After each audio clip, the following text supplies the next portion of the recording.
نحمده ونستعينه ونستغفره ونؤمن به ونتوكل عليه ونعوذ بالله من شرور أنفسنا ومن سيئات أعمالنا من يهده الله فلا مضل له ومن يضلله فلا هادي له وأشهد أن لا إله إلا الله وأشهد أن محمدًا عبده ورسوله اللهم صل على محمد وعلى آل محمد كما صليت على إبراهيم وعلى آل إبراهيم إنك حميد مجيد اللهم بارك على محمد وعلى آل محمد كما باركت على إبراهيم وعلى آل إبراهيم إنك حميد مجيد أما بعد فإن خير الحديث كتاب الله وخير الهدي هدي محمد صلى الله تعالى عليه وآله وسلم وشر الأمور محدثاتها وكل محدثة بدعة وكل بدعة ضلالة وكل ضلالة في النار واذكروا نعمة الله عليكم إذ كنتم أعداء فألف بين قلوبكم فأصبحتم بنعمته إخوانا وكنتم على شفا حفرة من النار فأنقذكم منها كذلك يبين الله لكم آياته لعلكم تشكرون سبحان ربك رب العزة عما يصفون وسلام على المرسلين والحمد لله رب العالمين۔ اللہ کی اس نعمت کو یاد کرو کہ جب تم آپس میں دشمن تھے تو اس نے تمہیں بھائی بھائی بنا دیا اور تمہارے دلوں میں باہم الفت ڈال دی۔ تم آگ کے گڑھے کے کنارے پر کھڑے تھے، اللہ نے اپنے حبیب کو بھیج کر تمہیں اس آگ سے بچا لیا۔ اللہ اپنی نشانیوں کو اسی طرح بیان کرتا ہے تاکہ تم خدا کے شکر گزار بندے بن سکو۔ اللہ رب العالمین کی حمد و ثنا اور نبی پاک صلی اللہ تعالی علیہ وآلہ وسلم کی مبارک ذات پر درود و سلام کے بعد میرے واجب الاحترام سامعین و حاضرین کرام، آج کے جمعہ کے اس مختصر وقت میں میں آپ کے سامنے حضور نبی پاک صلی اللہ علیہ وسلم کی 13 سالہ مکی زندگی کا ایک مختصر خاکہ پیش کرنے کی کوشش کروں گا۔ اگر وقت نے ساتھ دیا تو میں اپنی بات کو مکمل کروں گا، اگر وقت کا اختصار راستے میں حائل ہوا تو پھر اس کے 2 حصے کر لیے جائیں گے۔ جس آیہ کریمہ کو میں نے تلاوت کیا ہے، اس میں اللہ رب العزت نے انسانیت کو یہ باور کروایا ہے کہ اے لوگو، میں نے اپنے حبیب کو بھیج کر تم پر احسان عظیم کیا ہے۔ اس کی آمد سے پہلے تم ایک دوسرے کے دشمن تھے، ایک دوسرے کے خون کے پیاسے تھے، عزتیں محفوظ نہ تھیں، راستے محفوظ نہ تھے،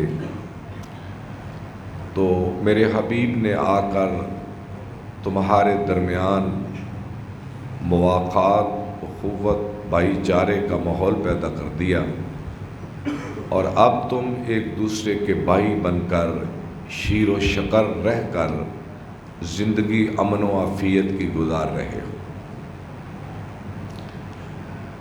اللہ کے نبی صلی اللہ علیہ وسلم حضرت آمنہ کے پیٹ میں تھے کہ جب آپ کے والد محترم جناب عبداللہ وفات پا گئے۔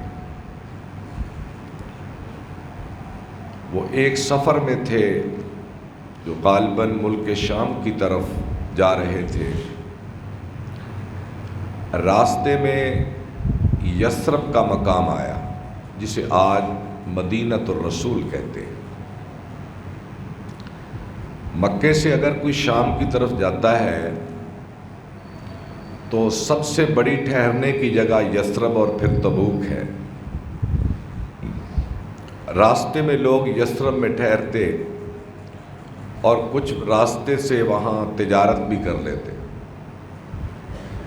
وہاں پہنچے تو ان کی عمر مبارک 20 سے 25 سال کے درمیان تھی۔ آپ کے والد محترم کی عمر 20 سے 25 سال کے درمیان تھی کہ اچانک بیماری آئی اور یثرب میں وفات پا گئے۔ اور ان کی وفات کے 6 ماہ بعد، 4 ماہ بعد، یہ تاریخی روایات ہیں، اللہ کے نبی صلی اللہ علیہ وسلم 9 ربیع الاول، 12 ربیع الاول، یہ بھی ایک تاریخی روایات کا اختلاف ہے، 571 عیسوی سوموار کے دن آپ مکہ مکرمہ میں پیدا ہوئے۔ میں واقعات کو بیان نہیں کروں گا، ان کی تفصیل تو بڑی لمبی ہے، میں ایک مختصر خاکہ آپ کے سامنے آپ کی زندگی کا پیدائش سے لے کر وحی کے نزول تک ایک خاکہ پیش کرنے کی کوشش کروں گا۔ آپ پیدائش کے بعد بنی سعد کے قبیلے میں پرورش کے لیے حلیمہ سعدیہ کے پاس پہنچے۔ وہاں حضرت حلیمہ نے آپ کی فیوض و برکات دیکھی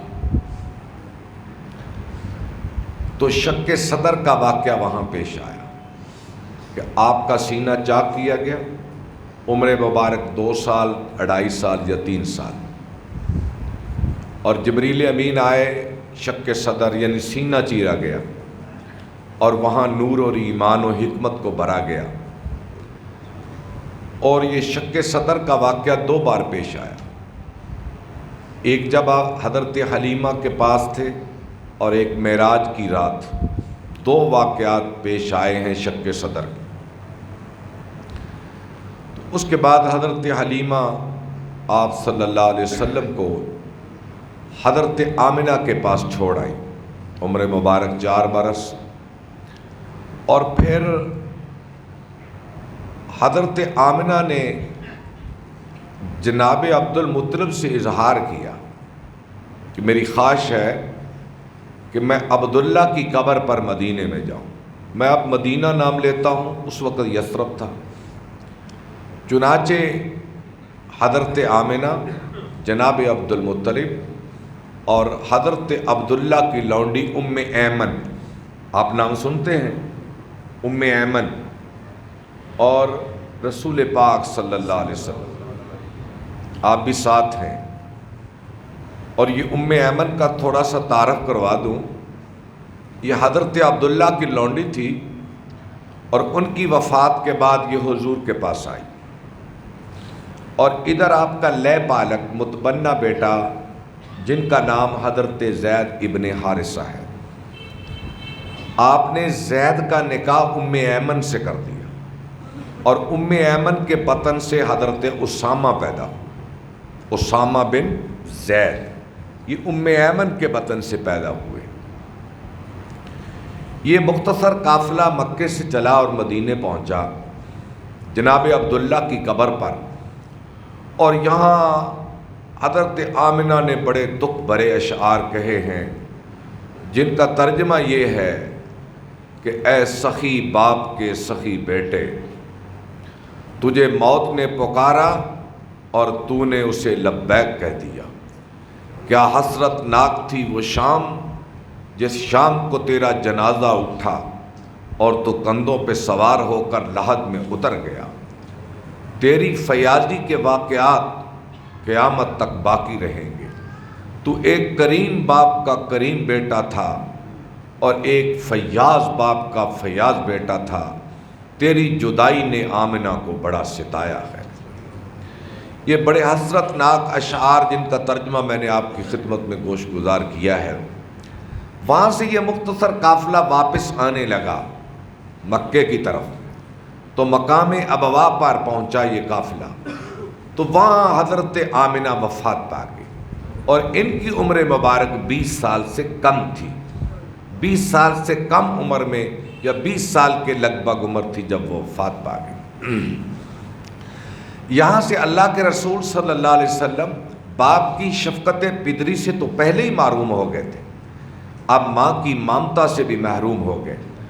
تو جناب عبد المطلب جو آپ کے دادا ہیں، انہوں نے اپنی جھولی میں بٹھایا اور اونٹ پہ سوار مدینے سے مکہ پہنچے، اور بڑی محبت کے ساتھ، بڑے پیار کے ساتھ، بلکہ تاریخی روایات تو یہ ہیں کہ جناب عبد المطلب کے لیے مطاف میں جہاں طواف ہوتا ہے ایک فرش بچھایا جاتا، یعنی تخت نما فرش، اس پہ تکیہ لگتا، اور عبد المطلب کے بغیر وہاں کوئی نہیں بیٹھتا تھا، چونکہ کعبے کے متولی بھی تھے، اور ابھی تھوڑا ہی عرصہ گزرا تھا کہ اصحاب فیل کا واقعہ پیش آیا تھا، جس کی وجہ سے جناب عبد المطلب کی شہرت 4 دانگے عالم ہو چکی تھی، اور رؤسائے قریش ان کی بڑی عزت کرتے تھے، بڑا احترام کرتے۔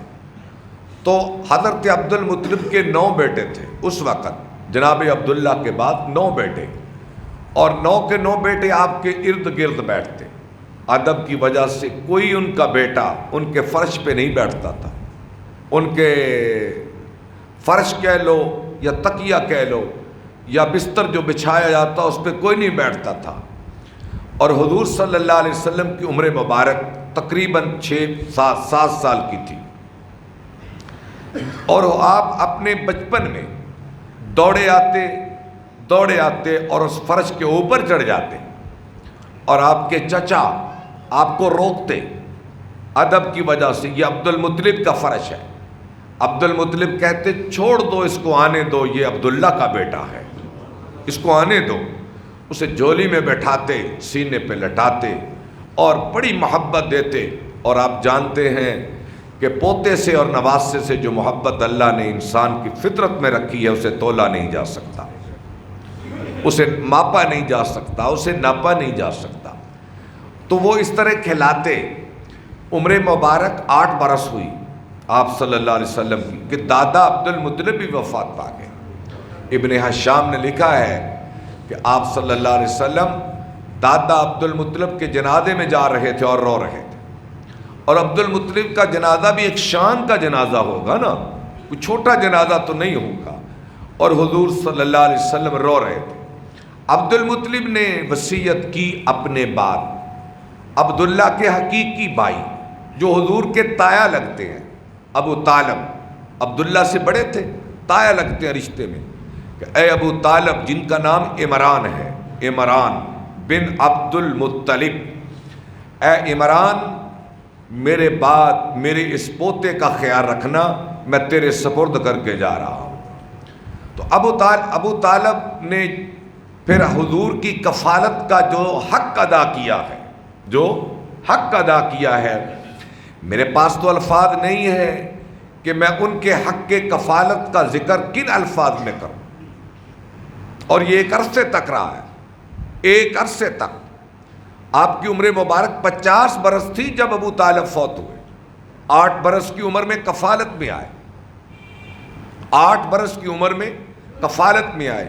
آپ کی عمر مبارک 50 برس تھی، 10 نبوت کا جسے عام الہدن کہتے ہیں، تو اس طرح آپ 8 سال نکال لیں 50 سے، تو 38 سال تک جناب ابو طالب نے حضور کی کفالت کا حق ادا کیا۔ میں ان کا تذکرہ تو کسی اور جگہ پہ آئے گا، ایک چھوٹا سا جملہ جناب ابو طالب کے بارے میں کہہ کر میں گزروں گا۔ جب کفار بار بار ابو طالب کے پاس آئے، اے ابو طالب اپنے بھتیجے کو سمجھاؤ، یہ ہمیں ہمارے معبودوں کو کی نفی کر کے ہمارا دل دکھاتا ہے،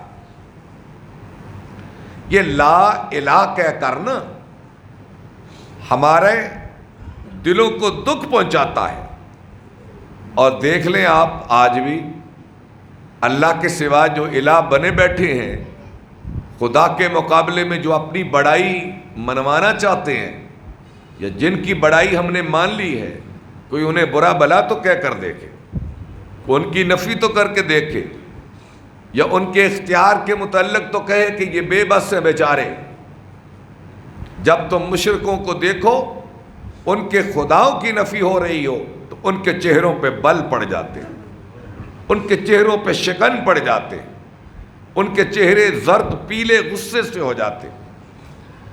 تو بار بار آئے جناب ابو طالب کے پاس، اپنے بھتیجے کو روک لو ورنہ انجام بخیر نہیں ہوگا، اس کے نتائج بڑے برے نکلیں گے۔ آخر کار ایک دن جناب ابو طالب نے کہہ دیا، اے بھتیجا میں بوڑھا ہو گیا، عمر 80-82 برس ہو گئی تھی، بھتیجا میں نے تیرا بڑا دفاع کیا، میں نے تیرا بڑا دفاع کیا، اب میری ہڈیاں کمزور ہو گئی، میرا جتھا کمزور ہو گیا، بیٹا اب جانے دو، مجھ پہ ترس کرو، مجھ پہ رحم کھاؤ۔ حضور صلی اللہ علیہ وسلم جناب ابو طالب کی مجلس سے اٹھے تو 2 جملے کہے، اے میرے چچا، اگر یہ لوگ سورج کو میرے دائیں ہاتھ پر، چاند کو میرے بائیں ہاتھ پر رکھ دیں تو اللہ ذوالجلال کی کبریائی کی قسم، جس کام کو میں نے شروع کیا ہے اس سے میں رک نہیں سکتا، چاہے اس راستے میں میری جان چلی جائے۔ اور دوسری بات، فبقى رسول اللہ صلی اللہ علیہ وسلم، اللہ کے رسول رو پڑے، آپ کے آنسو گرنے لگے جب آپ کے چچا یا تایا ابو طالب نے اپنے بھتیجے کا رونا دیکھا، تو فرمانے لگے بیٹا ادھر آؤ، فاصدع بما تؤمر حتى اوسد في التراب دفینا، اے میرے بھتیجا جس کام کو تو نے شروع کیا ہے شروع رکھ، جب تک میں قبر میں ڈال نہ دیا جاؤں میں تیرا ساتھ نہیں چھوڑوں گا، حتیٰ اوسد فی التراب دفینا۔ تو اس چیز نے ایک دنیاوی اسباب ہے، آپ صلی اللہ علیہ وسلم اور مضبوط ہو کر چلے اور اپنے کام شروع کیے۔ پر یہاں ابو طالب کا ذکر پھر کسی موقع پر آئے گا۔ تو عمر مبارک 8 برس جناب ابو طالب، پھر یہ وقت چلتا ہے، آپ نے ابو طالب کے ساتھ شام کے 2 سفر کیے، آپ کی عمر مبارک 10 سے 12-13 برس۔ وہاں ایک راہب کا واقعہ سنتے ہیں، وہ لمبا قصہ ہے۔ اس کے بعد آپ نے بکریاں چرانا شروع کر دی۔ آپ فرماتے ہیں، صحیح بخاری میں روایت ہے، کنت ارعى الغنم علی قراریط مکہ، اے لوگو میں نے لوگوں کی بکریاں مزدوری پہ بھی چرائی ہیں، یہ اللہ کی اپنی مشیت ہے، اللہ کی اپنی مشیت ہے، چاہے تو موسیٰ کو مصر سے نکال کر مدین میں لے جائے اور شعیب کی بکریاں چروائے، یہ اللہ کی اپنی مرضی ہے کہ نبیوں کے بارے میں جو چاہے اللہ کرے۔ آپ فرماتے ہیں میں نے بکریاں چرائیں، عمر مبارک 18 سے 20 برس ہوئی تو آپ کی شہرت مکے کے معاشرے میں ایک امین کے طور پہ سامنے آئی، ایک سماجی کارکن، ایک فعال ورکر، لوگوں کے ہمدرد، دکھ بٹانے والے، غریبوں، یتیموں، بیواؤں، مصیبت زدہ لوگوں کے کام آنے والے۔ آپ کا تعارف یہ بڑھنے لگا، بڑھتے بڑھتے آپ نے چھوٹی چھوٹی تجارت کرنا شروع کر دی، اور یہ شہرت ہوئی تو حضرت خدیجہ رضی اللہ تعالی عنہ نے آپ سے رابطہ کیا اپنے غلام میسرہ کے ذریعے کہ میں نے اے محمد صلی اللہ علیہ وسلم، میں نے تیری ایمان، امانت، دیانت کی باتیں سنی ہیں، میرا قافلہ تجارت شام جا رہا ہے، اگر تم اس کی نگرانی کرو تو آپ کو یہ چیزیں اس کے حصے میں دی جائیں گی۔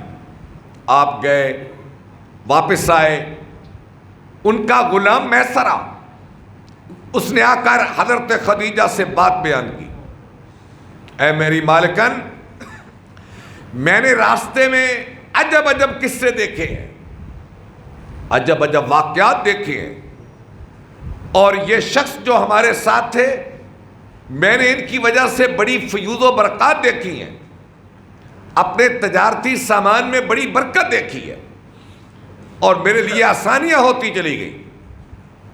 اس واقعہ کے بعد سیدہ خدیجہ اور نبی پاک صلی اللہ علیہ وسلم کا عقد ہوا، نکاح ہوا، پھر اس سے 4 بیٹیاں، 2 بیٹے پیدا ہوئے، یہ بھی ایک لمبا عنوان ہے۔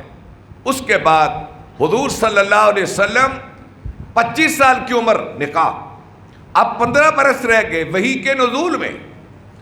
آپ ان 15 برس میں کیا کرتے تھے؟ اس میں آپ دنیا کی کتاب پڑھنے لگے۔ دنیا ایک کتاب ہے، آپ دنیا کی کتاب پڑھنے لگے کہ یہ دنیا کیا ہے، اس کا خالق کون ہے، اس کا مالک کون ہے، انسان کیا ہے، اس کی حقیقت کیا ہے، یہ کہاں سے آیا، اس نے کہاں جانا ہے۔ چونکہ مکے میں تو موت کے بعد اٹھنے کا تصور نہ تھا، مکے کے لوگوں میں موت کے بعد اٹھ کر اللہ کے سامنے جانے کا تو تصور ہی نہیں تھا، لیکن حضور کی فطرت سلیم نے آپ کو جگایا، آپ نے کائنات کی اس کتاب کو بغور پڑھا، بغور دیکھا، تو آپ اس نتیجے پر پہنچے جیسے ابراہیم علیہ السلام نے آسمان کے سورج کو دیکھا، ڈوب گیا، کہنے لگے یہ رب نہیں ہو سکتا، چاند کو دیکھا، ڈوب گیا، یہ رب نہیں ہو سکتا، ستاروں کہکشاؤں کو دیکھا، ڈوب گئی، کہا رب نہیں ہو سکتے، کیونکہ قوم سورج، چاند اور ستاروں کی پجاری تھی، خود ان کی فطرت سلیم انہیں یہاں تک لے آئی کہ یہ خدا نہیں ہو سکتے۔ آپ کی فطرت سلیم یہاں تک لے آئی آپ کو کہ یہ لات، منات، عزا یہ خدا نہیں ہو سکتے، اور یہی وجہ ہے کہ آپ نے نبوت سے پہلے بھی کبھی غیر اللہ کے نام کا ذبیحہ نہیں کھایا تھا۔ غیر اللہ کے نام پہ ذبح ہوتے تھے جانور، قربانیاں ہوتی تھی، صدقات ہوتے تھے، لیکن آپ نے زندگی بھر کبھی غیر اللہ کے نام کا ذبیحہ نہیں کھایا تھا۔ اچھا، آج بھی غیر اللہ کے نام کا ذبیحہ جائز نہیں ہے، جانتے ہیں نا؟ اگر غیر اللہ کے نام پہ کوئی جانور ذبح کیا جائے، اس کا ترجمہ کیا ہے؟ غیر اللہ کے نام پہ جانور ذبح کرنا، اس کا ترجمہ کیا ہے؟ اس کا ترجمہ یہ ہے کہ میں یہ ذہن میں رکھوں کہ یہ جانور فلاں خانقاہ پہ، فلاں جگہ پہ، فلاں قبر پہ لے جا کر ذبح کروں گا تو یہ قبول جلدی ہوگا، یہ قبول جلدی ہوگا، یا میں اس نیت سے جاؤں کہ میں یہاں ذبح کروں گا تو یہ صاحب قبر راضی ہوگا اور یہ اللہ سے میری سفارش کرے گا، یہ غیر اللہ کے نام کا ذبیحہ ہے۔ اچھا یہ بتائیں، کیا جانوروں کے حق نہیں ہیں؟ اگر انسانوں کے حق ہیں تو جانور کے بھی حق ہیں۔ جانور کا حق یہ ہے کہ وہ صرف اللہ کے نام پہ ذبح ہو۔ میری بات پہ غور کرنا، جانور کا یہ حق ہی نہیں ہے کہ وہ غیر اللہ کے نام پہ ذبح ہو، جانور کا ایک اپنا حق ہے، جانور کا اپنا حق ہے۔ اچھا، قتل کرنا کیوں جرم ہے اور تبھی موت مر جانا کوئی جرم نہیں؟ کیونکہ طبی موت انسان اللہ کے حکم سے مرتا ہے، اور قتل بھی حکم تو اللہ کا ہے لیکن ذریعہ انسان ہے۔ انسان کو حق نہیں ہے کہ وہ کسی کو قتل کرے، میری بات سمجھ رہے ہیں؟ اسی طرح جانور کو حق نہیں ہے کہ کوئی آدمی اس کو غیر اللہ کے نام پہ ذبح کرے۔ جانور کا حق یہ ہے کہ جس خدا نے پیدا کیا اسی کے نام پہ ذبح ہو۔ جانور جس نے پیدا کیا، اسی لیے ہم کیا کہتے ہیں؟ بسم اللہ اللہ اکبر۔ اس جانور کو میں اللہ کے نام پہ ذبح کرتا ہوں، اس نے اللہ نے بنایا، پیدا کیا، اور پھر اس نے حکم دیا کہ میرے نام پہ ذبح کر کے کھا جاؤ، حلال ہے۔ اور بھائی وہ صاحب قبر اس جانور کا تو مالک ہی نہیں ہے، اور کوئی انسان اس جانور کا تو خالق ہی نہیں ہے، تو اس کے نام پہ ذبح کیسے ہوگا؟ اللہ کے نبی صلی اللہ علیہ وسلم نے کبھی غیر اللہ کے نام کا ذبیحہ نہیں کھایا، کیونکہ وہ حرام ہوتا ہے، وہ حرام ہوتا ہے۔ اور آپ پڑھتے پڑھتے آپ عرب کے معاشرے بالخصوص مکے کے معاشرے سے تنگ آ گئے۔ آپ جب کعبے میں بتوں کو لٹکے ہوئے دیکھتے اور کعبے کے گرد لوگوں کو بتوں کے سامنے سجدہ کرتے دیکھتے اور لوگوں کے گندے اور نجاست بھرے شرکیہ عقائد کو دیکھتے، آپ اس معاشرے سے تنگ آ گئے، آپ کی لطف طبع گوارا نہ کرتی، تو آپ نے کیا کیا؟ آپ نکلے اور غار حرا میں چلے گئے، غار حرا میں چلے گئے اس معاشرے کو چھوڑ کر، اور مہینوں رہتے۔ سیدہ خدیجہ ان کے پیچھے ستو لے کے جاتی، پانی لے کے جاتی، کھجوریں لے کے جاتی۔ اچھا قربانیاں تو دیکھیں، اسلام کی خاطر لوگوں کی قربانیاں تو دیکھیں۔ میں نے غالباً 2 خطبات جمعہ پہلے حضرت اسماء کا ذکر کیا تھا، آپ کو یاد ہوگا، حضرت اسماء بنت ابی بکر کا۔ ان کی عمر مبارک 13 برس تھی جب وہ کھانا لے کر غار ثور میں جایا کرتی تھی۔ آج بھی دیکھ لیں، کیا کسی عورت کے لیے ممکن ہے کہ غار حرا پہ چڑھتی ہیں محبت و عشق سے عورتیں، لیکن غار حرا میں، غار ثور میں عورتوں کا اس طرح جانا؟ حضرت خدیجہ کی عمر شادی کے وقت 40 سال تھی، اور 15 اور ڈال نے 55 برس کی عمر میں غار حرا پہ جاتی تھی، اور آپ وہاں مہینوں رہتے۔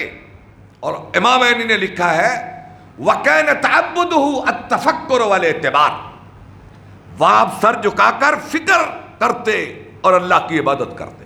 فکر کیا تھی؟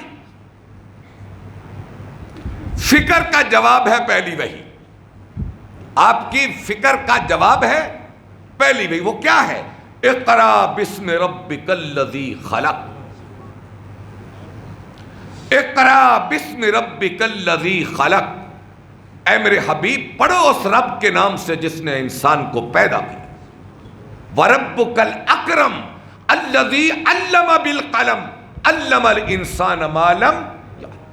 یہ حضور کے اندر کے خیالات کا جواب ملا کہ اے میرے حبیب ایک خالق ہے جس نے انسانیت کو پیدا کیا ہے، پھر موت دے گا، پھر اٹھا کر اپنے سامنے لائے گا، اور یہ وحی کا پہلا دن ہے۔ آپ قوم کے پاس آئے حضرت خدیجہ سے، یہ واقعات لمبے ہیں۔ حضرت خدیجہ، ابو بکر، حضرت علی اور زید بن حارثہ مسلمان ہو گئے، اور اب کہا گیا ہے میرے نبی ابھی 3 سال تک اس دعوت کو کھلا نہ کرنا۔ 3 سال ابتدائی نبوت کے آپ نے کیا کیا؟ اپنی دعوت کو پوشیدہ رکھ کے مسلمانوں میں دعوت دی، جس کے نتیجے میں 3 سال میں صرف 70 لوگ مسلمان ہوئے، صرف 70 لوگ، جن میں یہ عبد الرحمن بن عوف ہیں، سعد بن ابی وقاص ہیں، حضرت خبیب ہیں، حضرت خباب ہیں، حضرت بلال ہیں۔ یہ اسلام کا ہراول دستہ ہے، ابتدائی لوگوں میں۔ جب 3 برس گزر گئے، اب آیت آ گئی اے میرے حبیب کیا کرو؟ انذر عشیرتک الاقربین، اب دعوت کو عام کر دو، آپ کوہ صفا پہ چڑھے اور یہ بات کہی قولوا لا الہ الا اللہ تملک العرب والعجم۔ اس جگہ پہ ابو لہب اٹھا، بکواس کی، اس کے جواب میں یہ سورہ اتری تبت یدا ابی لہب۔ اب دعوت کا آغاز ہوا، یہ نبوت کا چوتھا سال ہے۔ جب آغاز ہوا بات کھل گئی تو مکے والوں نے مسلمانوں پہ ظلم ڈھانے شروع کر دیے۔ یہ نبوت کا چوتھا سال ہے، جس سال میں بلال کو تپتی ریت پہ مارا جاتا تھا اور اس کے گلے میں رسی ڈال کر مکے کی وادیوں اور گھاٹیوں میں دوڑایا جاتا تھا۔ یہ نبوت کا چوتھا سال اتنا مسلمانوں پہ سخت ہے، اتنا سخت ہے کہ آپ نے اجازت دے دی کہ جس کا جی چاہے وہ مکے کو چھوڑ کے حبشہ چلا جائے۔ فَإِنَّهَا أَرْضُ صِدْقٍ، وہ سچائی کی جگہ ہے۔ فَإِنَّ بِهَا مَلَكٌ، وہاں کا بادشاہ ایک نیک دل آدمی ہے۔ تو 5 نبوت میں صحابہ ہجرت کر کے حبشہ چلے گئے، اور یہ بڑی بے کسی کا عالم ہے، صحابہ کی بڑی بے بسی کا عالم ہے۔ حضرت عثمان جیسے طاقتور لوگ، انہیں بھی مکہ چھوڑنا پڑا۔ جعفر ابن ابی طالب جیسے لوگ، ابو طالب کے بیٹے، انہیں مکہ چھوڑنا پڑا۔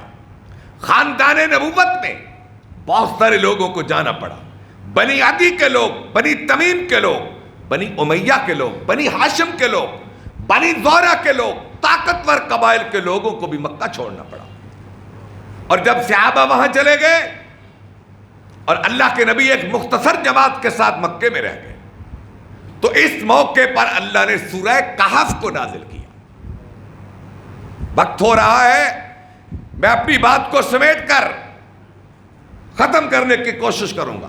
سورہ کہف اتری صحابہ کی استقامت کے لیے، ان کے عزم کو شاباش دینے کے لیے۔ سورہ کہف میں کیا ہے؟ 3 واقعات، ایک اصحاب کہف کا، اور ایک موسیٰ و خضر کا علیہم السلام، اور ایک ذوالقرنین کا۔ 3 واقعات ہیں نا؟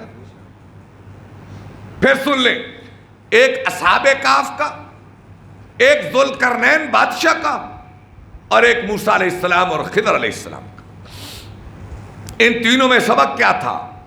اے میرے حبیب صلی اللہ علیہ وسلم، صحابہ کو بتا دو کہ اللہ کی توحید کی خاطر وطن چھوڑنا نئی بات نہیں، اصحاب کہف نے بھی چھوڑا تھا، اصحاب کہف نے بھی چھوڑا تھا، یہ نئی بات نہیں ہے، یہ پرانی سنت ہے توحید پرستوں کی، وطن چھوڑنا، یہ بڑی پرانی تاریخ ہے۔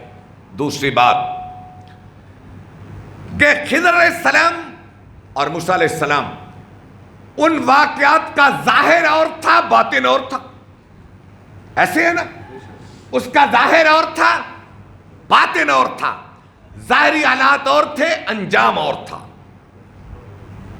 اے میرے حبیب، ان کو کہہ دو اپنے اصحاب کو، اب تو بظاہر کافر غالب ہیں، تم مغلوب ہو، وہ طاقتور ہیں، تم کمزور ہو، وہ جابر ہیں، تم مجبور ہو، لیکن نہیں، وقت ایک ایسا آئے گا، ایک وقت ایسا آئے گا اور وہ پلٹ کے آئے گا۔ آج کے جو حالات ہیں، اس کا نتیجہ کچھ اور نکلے گا، اور وہ کیا ہے؟ ایک زمانہ آئے گا، یہ مکے کے کافر سر جھکائے صحابہ کے سامنے کھڑے ہوں گے اور ان کی قسمت کے فیصلے بلال کرے گا، ان کے مقدر کے فیصلے خباب و خبیب کریں گے۔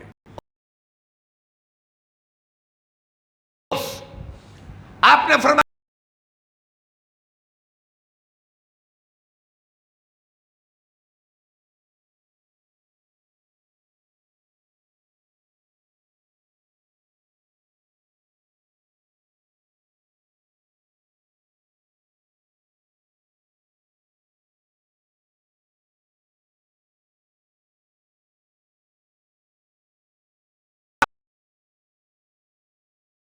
کعبے کی چھت پہ چڑھ کر آذان دے دے، اور ایک یہ سبق مل